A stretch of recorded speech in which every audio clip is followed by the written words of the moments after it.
বাংলাদেশের ধর্মীয় রাজনীতির অঙ্গনে হেফাজতে ইসলাম বাংলাদেশ একসময় ছিল এক অপ্রতিরোধ্য শক্তি। তাদের উত্থানের সময় সংগঠনটি এতটাই আদর্শিক ছিল যে তৎকালীন প্রধানমন্ত্রী শেখ হাসিনাও যে কোনো চুক্তি বা আইন প্রণয়নের আগে তাদের অবস্থান নিয়ে চিন্তা করতেন।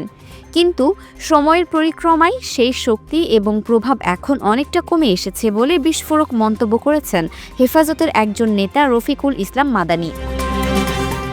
তার এই মন্তব্যে দেশের ধর্মীয় রাজনৈতিক মহলে এক গভীর আলোচনার জন্ম দিয়েছে। রফিকুল ইসলাম মাদানী এক সাক্ষাৎকারে স্পষ্ট করে বলেছেন যে হেফাজতের উত্থানের সময় যে আদর্শিক শক্তি ছিল তা এখন আর নেই। তিনি দুঃখ প্রকাশ করে বলেন, হেফাজতের রাজনৈতিক অংশ এখন অনেকটা গরিবের বউ, সবার ভাবি হয়ে গেছে। এই উপমাটি তিনি ব্যবহার করেছেন এটি বোঝাতে যে বর্তমানে ইসলামপন্থী রাজনীতি করা বিভিন্ন দলের দ্বারা হেফাজত তাদের নিজস্ব আদর্শিক লক্ষ্য থেকে বিচ্যুত হয়ে ব্যবহৃত হচ্ছে। তার মতে জমিয়তে উলামায়ে ইসলাম, খেলাফত মজলিস, খেলাফত আন্দোলন এই ইসলামপন্থী রাজনীতি করার দলগুলো এখন হেফাজতকে নিজেদের দলীয় স্বার্থে ব্যবহার করছে। মাদানী মনে করেন হেফাজতের বর্তমান দুর্বলতার মূল কারণ হল সংগঠনের আদর্শিক লক্ষ্য থেকে সরে আসা এবং রাজনৈতিক মেরুকরণে জড়িয়ে যাওয়া।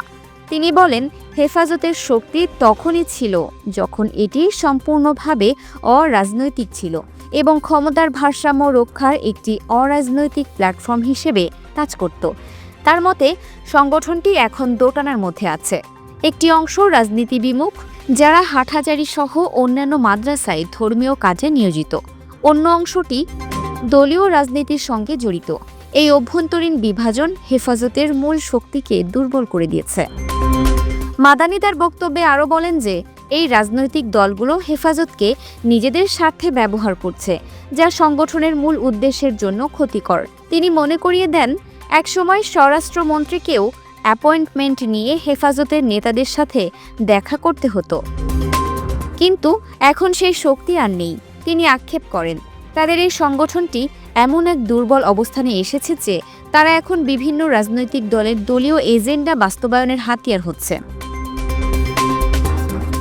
হেফাজতের মূল লক্ষ্য ছিল ক্ষমতাকে চ্যালেঞ্জ করা, ইসলাম বিরোধী কোনো এজেন্ডা যাতে সরকার বাস্তবায়ন করতে না পারে তার বিরুদ্ধে শক্ত অবস্থান নেওয়া। সেটা আওয়ামী লীগ সরকার হোক বা ডক্টর মোহাম্মদ ইউনূসের অন্তর্বর্তী সরকার হোক কিংবা ভবিষ্যতে বিএনপি সরকারই আসুক না কেন, হেফাজত সবসময় সরকারের যে কোনো ইসলাম বিরোধী কাজের বিরুদ্ধে চ্যালেঞ্জ জানাতো। কিন্তু বর্তমানে সেই শক্তি হেফাজতের আর নেই।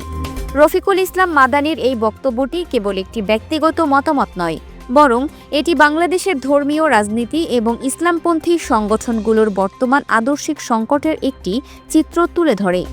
এটি প্রমাণ করে যে একটি অরাজনৈতিক আদর্শ ভিত্তিক সংগঠন যখন রাজনৈতিক মেরুকরণে জড়িয়ে যায় তখন তার পরিণতি কী হতে পারে।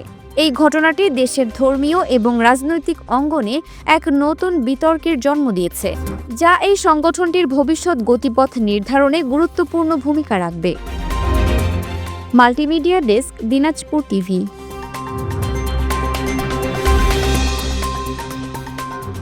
দিনাজপুর টিভি মানুষের জীবনের কথা বলে।